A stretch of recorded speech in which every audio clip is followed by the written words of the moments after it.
नमस्कार। With audience में आपका स्वागत है। इस देश में मुसलमानों के प्रति माहौल इस तरह से बना दिया गया है कि मुसलमानों के मुद्दे पर कोई नेता, राजनेता बोलना नहीं चाहता है, क्योंकि उसे लगता है कि अगर मुसलमानों के मुद्दों पर बोलेंगे तो उसका पॉलिटिकली घाटा होगा, नुकसान होगा और वोट नहीं मिलेंगे। और वोट नहीं मिलेंगे तो वो इलेक्टोरल पॉलिटिक्स में वजूद में नहीं रह पाएगा। यही वजह है कि मुसलमानों के प्रति जिस तरह से बयानबाजी होती रही है इस देश में, मुसलमानों के जो मुद्दे हैं उनके ऊपर जिस तरह से हमले होते रहे हैं, मुसलमानों के मस्जिदों, दरगाहों के सामने जिस तरह से हुड़दंग होती रही है, इन सारे मुद्दों पर इस देश के सेकुलर नेता जो हैं वो बोलने से बचते रहे हैं। इसका पीछे सिंपल सा कारण है कि उन्हें लगता है कि अगर कुछ बोले मुसलमानों के मुद्दे पर तो हिंदू मुसलमान हो जाएगा और वोट का बंटवारा हो जाएगा, जिसके बाद हिंदू वोट हमें नहीं मिल पाएगा। और अगर हिंदू वोट नहीं मिल पाएगा तो मैं इलेक्टोरल पॉलिटिक्स में अच्छा नहीं कर पाऊंगा, मेरी पार्टी समाप्त हो जाएगी, नेतागिरी समाप्त हो जाएगी।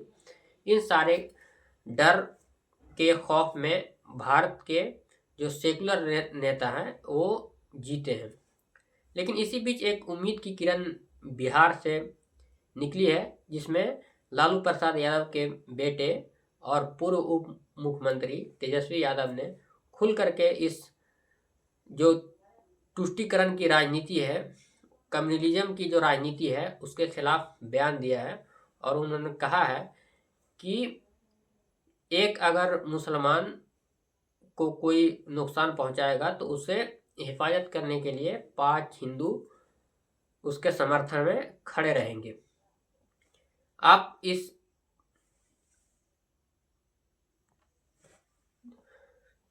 तेजस्वी यादव के इस बयान को आप सुनिए, जिसके बाद फिर हम आगे इस बयान के बाद विश्लेषण करेंगे कि ये तेजस्वी यादव को आखिर बयान क्यों देना पड़ा, किस परिस्थिति में देना पड़ा और इसके पीछे रीज़न क्या है। कभी लालू प्रसाद यादव तेजस्वी के राह पर चला करते थे और उसी लालू प्रसाद यादव के राह पर अब तेजस्वी यादव चल रहे हैं। तेजस्वी यादव लालू प्रसाद यादव के पुत्र हैं। 90 के दशक में जब राम मंदिर का आंदोलन चल रहा था तो उस समय लाल कृष्ण एडवाणी रथ यात्रा लेकर के बिहार में प्रवेश कर रहे थे।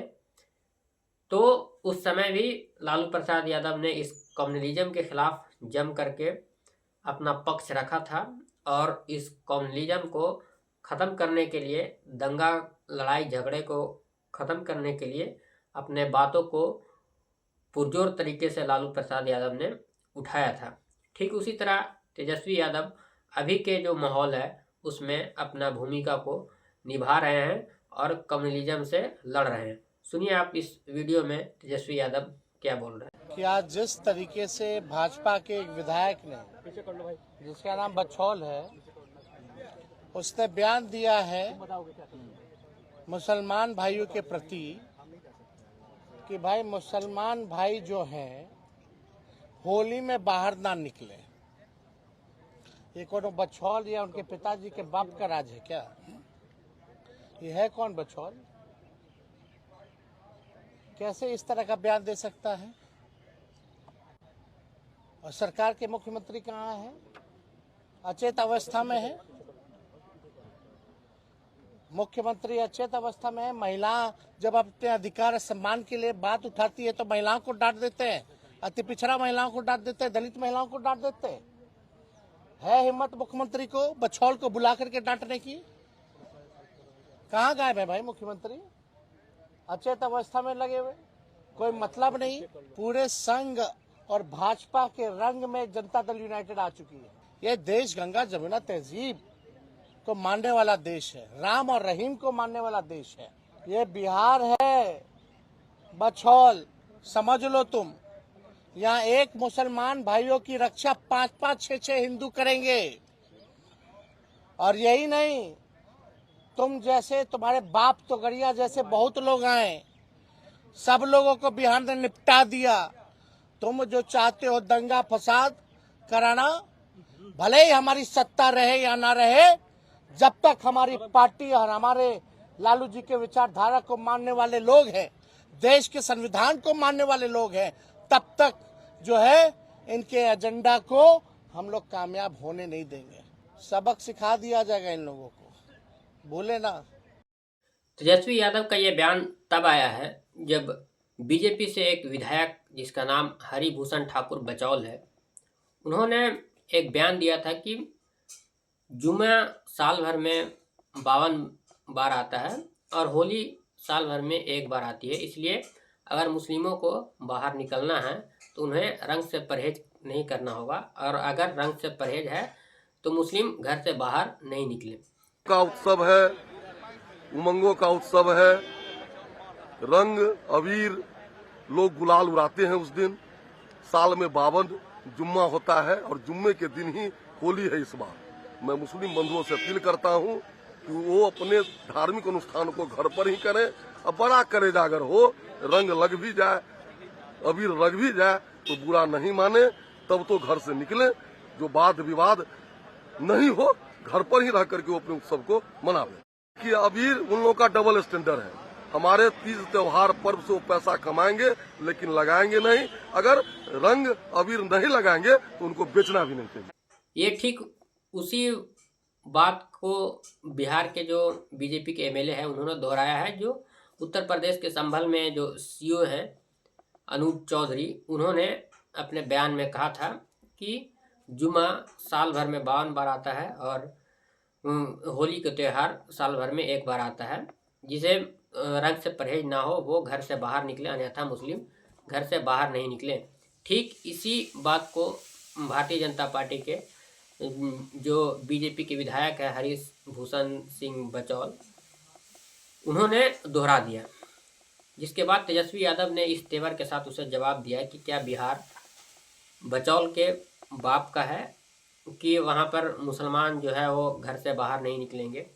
इस तरह के बात के बाद, इस तरह के बयान के बाद बिहार की राजनीति गर्म हो गई है, और जो जदयू है, जो भारतीय जनता पार्टी के सहयोगी है बिहार में, उन्होंने भी हरिभूषण ठाकुर बचौल के इस बयान की कड़ी निंदा की है और उन्होंने कहा है कि इस देश में हिंदू मुस्लिम सब साथ में रहते हैं, साथ में त्यौहार अगले बहुत दिनों से मनाते आ रहे हैं, आगे भी मनाया जाएगा इस तरह से। ये जो भारतीय जनता पार्टी के एमएलए जो बयान दे रहे हैं उससे इस पर कोई प्रभाव नहीं पड़ने वाला है, और जुमे के दिन जुमा भी के नमाज भी पढ़ा जाएगा और होली भी मनाई जाएगी। इस तरह के बयान के बाद लगातार राजनीति गर्म होती जा रही है। इस पर बोलते बोलते जो राबड़ी देवी हैं, जो पूर्व मुख्यमंत्री रह चुकी हैं बिहार के, उन्होंने भी तीखा हमला किया है और कहा है कि अगर मुस्लिमों से ज़्यादा दिक्कत है तो प्रधानमंत्री मुस्लिमों को बिहार से और देश से बाहर निकाल कर दिखाएं। दरअसल बिहार में कुछ महीनों में चुनाव होने वाले हैं, वहाँ पर तरह तरह के बयान दिए जा रहे हैं। तरह तरह के जो बाबा हैं, वो चाहे श्री श्री रविशंकर हों, चाहे वो बागेश्वर धाम के बाबा हों, वो लगातार बिहार में जाकर के कथा कर रहे हैं और तरह तरह के जो इलीगल बयान हैं, जो असंवैधानिक बयान हैं, उस तरह करके बयान वहाँ पर दे रहे हैं। इसका विरोध जो वहाँ पर बिहार में अपोजिशन पार्टी है राजद, वो राजद कर रही है, लेकिन ये बाबा और इस तरह के जो नेता हैं वो एक तरह से कम्युनल माहौल बिहार में बनाने की कोशिश कर रहे हैं ताकि वोटों का पोलराइजेशन हो और आने वाले विधानसभा में चुनाव में फ़ायदा हो। आप देख रहे होंगे कि किस तरह से बिहार में क्राइम का ग्राफ बढ़ता जा रहा है। पिछले 20 सालों से बिहार में डबल इंजन की सरकार है, बिहार में नीतीश कुमार की सरकार है और केंद्र में भारतीय जनता पार्टी की या एनडीए की सरकार है जिसके मुखिया नरेंद्र मोदी हैं।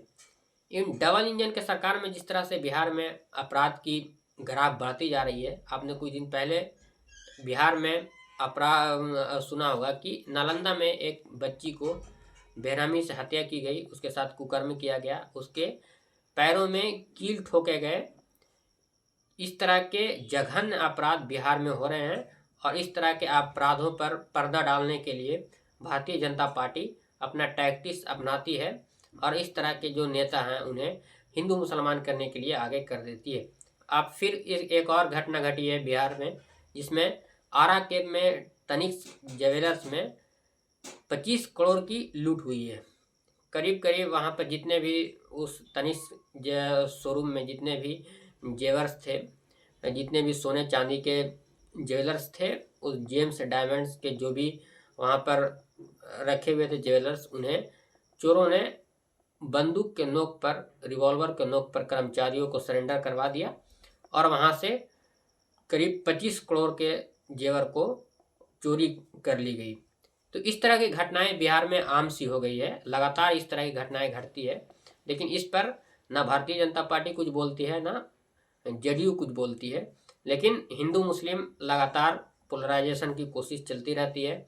हर दिन हरिभूषण ठाकुर बचौल लगातार हिंदू मुस्लिम पर बयान देते हैं। उन्होंने आज कहा है कि भारत और बिहार हिंदू राष्ट्र है, जबकि ये भावना पूरी तरह से गलत है और संविधान के विरुद्ध है, असंवैधानिक भाषा है।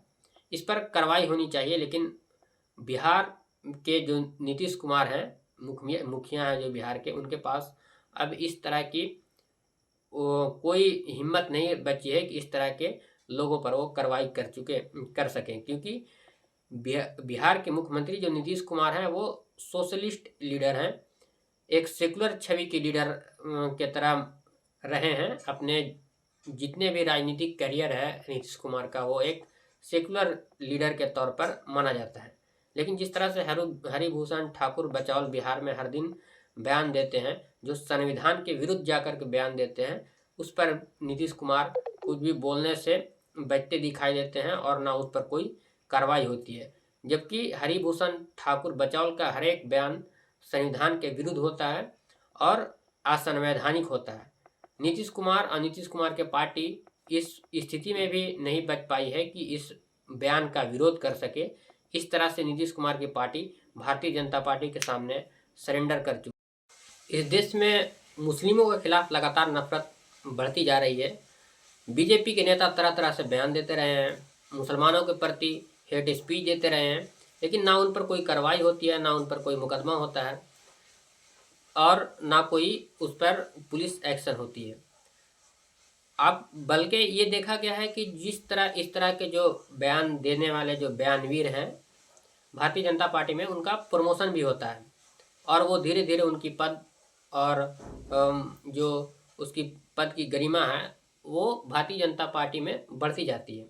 इसी कड़ी में एक उत्तर प्रदेश की एक महिला विधायक है, उन्होंने एक बयान दिया है और उन्हें मुस्लिमों से इतना दिक्कत है कि उन्होंने हॉस्पिटल में मुस्लिमों के लिए अलग विंग की मांग कर दी है। आपके चैनलों के माध्यम से मांग आज कर ही देती हूँ कि दिवाली के मौके पर जब मेडिकल कॉलेज बन रहा है तो एक अलग विंग उन लोगों के लिए बना दी जाए, ताकि हम भी सुरक्षित रहें, अपने आप को सुरक्षित महसूस करें, ना जाने किस पे क्या चीज थुक थुका के हम लोग को मिल जाए, तो उस सब से भी हम लोग बच जाएंगे। अब इस विधायक से ये पूछिए कि मुस्लिमों में ऐसा क्या दिक्कत है, मुस्लिमों के अंदर ऐसा क्या दिक्कत है जिसके वजह से आप हॉस्पिटल में भी अलग विंग की मांग कर रहे हैं, अलग वार्ड की मांग कर रहे हैं। क्या मुस्लिम इस देश के नागरिक नहीं है? क्या मुस्लिमों का इस देश के को बनाने में क्या भूमिका नहीं है? क्या मुस्लिम इस देश में आज़ादी की लड़ाई में शरीक नहीं रहे? किस आधार पर इस तरह के बयान भारतीय जनता पार्टी के लोगों के द्वारा दिया जाता है और उन पर कोई कार्रवाई नहीं होती है?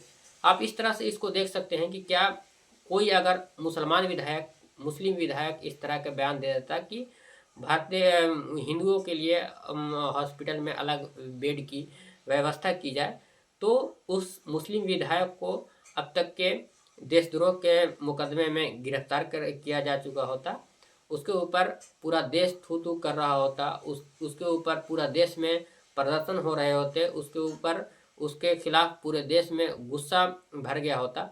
लेकिन एक बीजेपी की विधायक इस तरह के बयान जो पूरी तरह से संविधान के विरुद्ध है देकर चली जाती है, लेकिन उस पर किसी तरह की कोई कार्रवाई नहीं होती है, जिसकी वजह से इस तरह के लोगों का मनसा लगातार बढ़ती जाती है और लगातार इस तरह के बयान मुस्लिमों के खिलाफ इस देश में चलते रहते हैं। उसी कड़ी में एक और माननीय मंत्री हैं उत्तर प्रदेश के, उन्होंने भी कहा है कि जिस तरह से मस्जिदों के ऊपर तिरपाल लगाए जाते हैं, उसी तरह से होली के दिन मुसलमान तिरपाल ओढ़ करके बाहर निकलें। आखिर इस तरह के बयानबाजी करने की साह कहाँ से मिलती है? इस तरह के बयानबाजी ये नेता क्यों कर पाते हैं?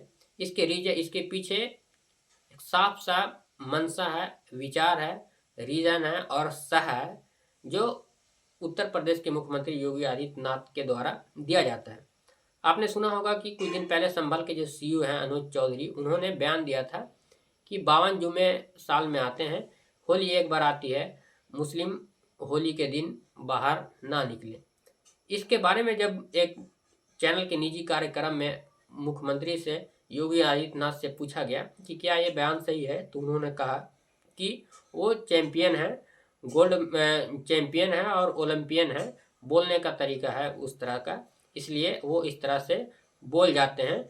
मतलब एक तरह से इस प्रदेश की मुखिया योगी आदित्यनाथ उनके बयान को समर्थन कर रहे हैं। तो क्या योगी आदित्यनाथ उत्तर प्रदेश के जो मुखिया हैं वो सिर्फ हिंदुओं के मुखिया हैं जो इस तरह के बयान को बढ़ावा दे रहे हैं? प्रदेश का मुखिया उस प्रदेश के जितने रहने वाले जनता हैं उन सभी के मुखिया होते हैं, और मुखिया होने के नाते, मुख्यमंत्री होने के नाते इस तरह के बयान का कतई समर्थन करना संवैधानिक रूप से सही नहीं है। लेकिन वो उत्तर प्रदेश के मुख्यमंत्री योगी आदित्यनाथ लगातार इस तरह के बयान को समर्थन करते हैं, जिसकी वजह से इस तरह के जो लोग हैं, बयानवीर है, जो मुसलमानों के खिलाफ बयान देते हैं, उनकी सह मिलती है और मन बढ़ता है, जिसकी वजह से इस तरह से बयान लगातार आते रहता है, चाहे वो बिहार हो चाहे वो यूपी हो। आप जिस तरह से देखिए बिहार और यूपी में किस तरह से क्राइम बढ़ रहे हैं, बेरोजगारी है, वहाँ पर किस तरह से सड़कें की हाल किस तरह से बदतर है। इन मुद्दों पर बात होने के बजाय सिर्फ और सिर्फ हिंदू मुस्लिम पर बयानबाजी होती है और इस तरह के मुद्दे वहाँ पर दब जाते हैं। ना कोई उत्तर प्रदेश के मुख्यमंत्री से पूछ पाता है कि उत्तर प्रदेश की हाल क्या है, क्या वहाँ युवाओं को रोजगार मिल पा रहा है, और ना ही बिहार के मुख्यमंत्री नीतीश कुमार से कोई पूछ पाता है कि क्या वहाँ के युवाओं को रोजगार मिल पा रहा है, वहाँ के सड़क, बिजली, पानी, जो मूलभूत सुविधाएं हैं वो किस तरह की हैं बिहार में, इस पर कोई बात नहीं हो पाती।